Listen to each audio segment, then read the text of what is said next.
প্রধানমন্ত্রী তারেক রহমানের দক্ষিণবঙ্গ সফরকে ঘিরে মাদারীপুরে ছিল উৎসবমুখর পরিবেশ। টানা বৃষ্টি উপেক্ষা করে ঢাকা বরিশাল মহাসড়কের দুই পাশে দাঁড়িয়ে তাকে স্বাগত জানান হাজারো নেতাকর্মী। সোমবার সকালে প্রধানমন্ত্রী তারেক রহমান ঢাকা থেকে বরিশালের উদ্দেশ্যে রওনা দেওয়ার পর থেকেই ঢাকা বরিশাল মহাসড়কের মাদারীপুর অংশে বাড়তে থাকে নেতাকর্মীদের উপস্থিতি। বৃষ্টি উপেক্ষা করে সকাল থেকেই মহাসড়কের দুই পাশে সারিবদ্ধভাবে দাঁড়িয়ে প্রধানমন্ত্রীকে শুভেচ্ছা জানান তারা। 22 বছর পরে আমাদের দেশ নায়ক জনাব তারেক রহমান আমাদের বরিশাল সফরে মাদারীপুর হয়ে বরিশাল সফরে আগমন হয়েছে।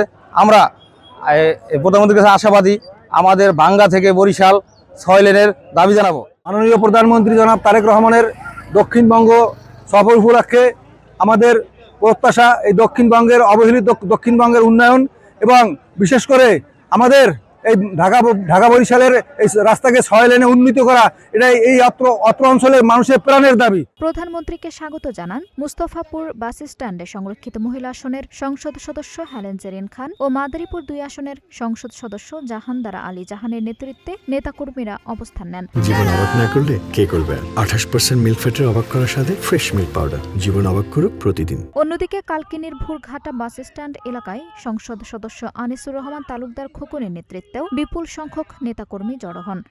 গণপ্রজাতন্ত্রী বাংলাদেশ সরকার প্রধানমন্ত্রীর আগমনের সাথে সাথে দক্ষিণবঙ্গের উন্নয়ন অগ্রযাত্রা এগিয়ে যাবে, এই প্রত্যাশা রেখে আমরা তাকে অভিনন্দন জানাচ্ছি।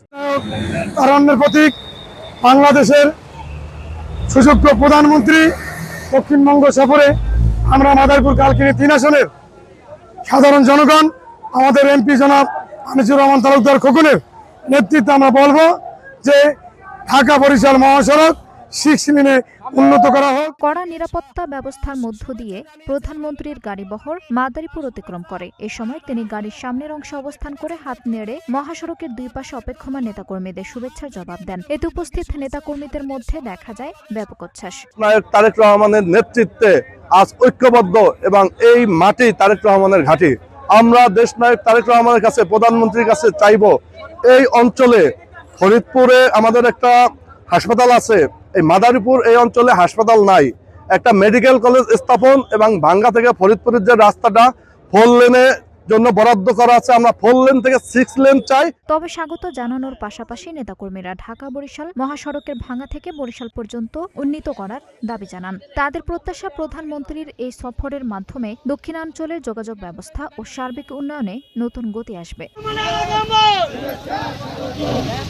দীর্ঘ 22 বছর পর দক্ষিণবঙ্গে তারেক রহমানের এই সফর এবং প্রধানমন্ত্রী হিসেবে দায়িত্ব গ্রহণের পর এটি তার প্রথম দক্ষিণাঞ্চল সফর। তাই বৃষ্টি উপেক্ষা করেও হাজারো নেতাকর্মীর উপস্থিতি ছিল চোখে পড়ার মতো। এখন দক্ষিণবঙ্গের মানুষ অপেক্ষা করছে এই সফরের মধ্য দিয়ে উন্নয়নের নতুন অধ্যায় কতটা বাস্তবায়িত হয়। আঞ্জুম হক আরবি, নাগরিক প্রতিদিন।